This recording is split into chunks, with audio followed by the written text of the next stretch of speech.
Welcome friend.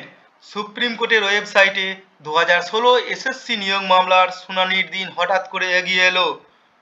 Supreme কোর্টের প্রধান বিচারপতির বেঞ্চে এসএসসি মামলাটি শুনানির জন্য নথিভুক্ত হয়েছে আগামী 28শে আগস্ট 2024 অর্থাৎ আগামী বুধবার।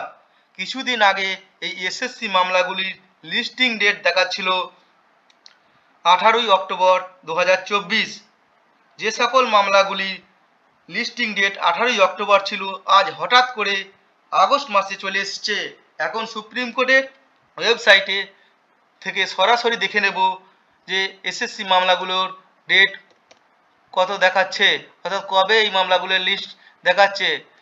এসএসসি মূল মামলা যেটা ছিল, যার ডায়েরি নম্বর 18822 এবং যার এসএলপি নম্বর ছিল 9586, state of West Bengal versus Baishakhi Bhattacharya, এই মামলাটি এখন আপনারা এখানে দেখতে পাচ্ছেন যে কেস নম্বর হচ্ছে 9586।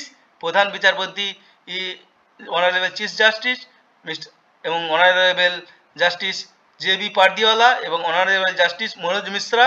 এখানে লাস্ট স্ট্যাটাস কি ছিল, not taken up not today 6/8/2024 এবং tentatively case may be listed on দেখেছে 28/8/2024 অর্থাৎ আগামী বুধবার।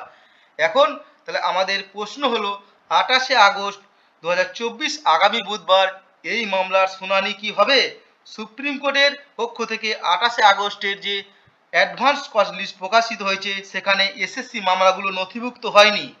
এখনও পর্যন্ত 28শে আগস্টের শুনানির জন্য মেন কজ লিস্ট প্রকাশিত হয়নি। মেন কজ লিস্ট প্রকাশিত হলে জানা যাবে যে শুনানিটি নথিভুক্ত হয়েছে কি।